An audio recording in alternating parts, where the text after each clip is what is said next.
30 तारीख को बाईपास थाना अंतर्गत सोनालिका नगर में एक लूट की घटना हुई थी, जिसमें स्कूटी में और कलेक्शन का जो पैसा था 6,36,000 के आसपास, उसको लूट लिया गया था।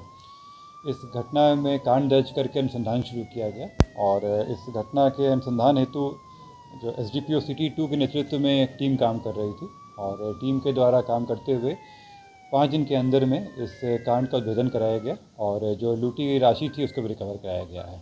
इस पूरे घटनाक्रम में जो जिनके साथ लूट हुई थी उनके साथ जो काम करते थे उन 2 व्यक्ति की सहभागिता आई है।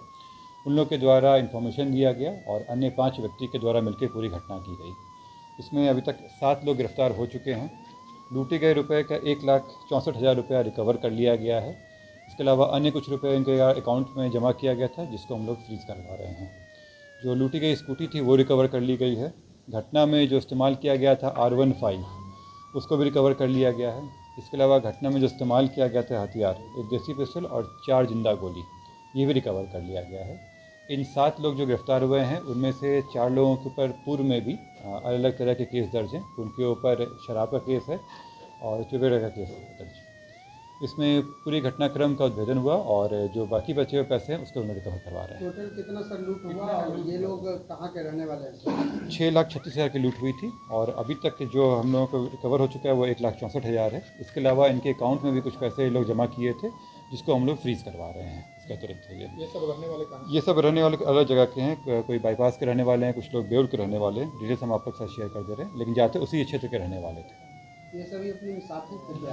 जैसे मैंने बताया कि जो जिनके साथ लूट हुई थी उनके साथ काम करने वाले 2 व्यक्ति थे, जो एक कुछ दिन पहले ही वहाँ पे काम करना छोड़ दिए थे और एक घटना के समय भी काम कर रहे थे उनके साथ।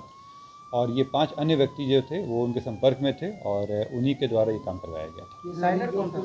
पूर्व आपराधिक इतिहास जो है, क्या ये सब पूर्व अपराधी लूटे पाट करते थे? शराब का केस है उनके ऊपर, शराब बेचने का, शराब पीने का, और इसके अलावा चोरी वगैरह का भी केस है।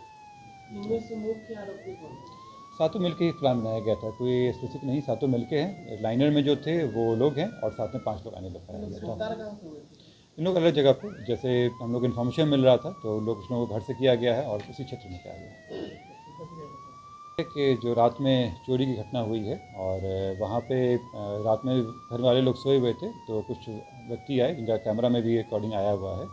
उन लोगों ने वहाँ पे शटर खोला और ग्रिल खोला और अंदर जाके वहाँ पे सामान इकट्ठा किए और चले गए। जाने क्रम में उनके द्वारा शायद फ्रिज का इस्तेमाल किया गया था और जब फ्रिज में आवाज़ हुआ तो घर वाले उठे और देखे कि घर का दरवाज़ा बाहर से बंद है, तो उनके द्वारा अपने घर वालों अन्य लोगों को इन्फॉर्म किया गया तो पड़ोसी आके फिर खोले। चोरी है या डकैती है सर? चोरी के मामला है ये, क्योंकि वो घर के अंदर सोए हुए थे। लेकिन सभी के हाथों में गुलेल था सर। गुलेल? अपराधी थे उसके पास गुलेल था। चोरी का डकैती का अर्थ होता है जब किसी को वहाँ पे भय दिखा के उनके सामने से हथियार ले आया जाए। चोरी का मतलब होता है कि उनकी इन्फॉर्मेशन के बिना उनकी अचल संपत्ति को ले आया जाए।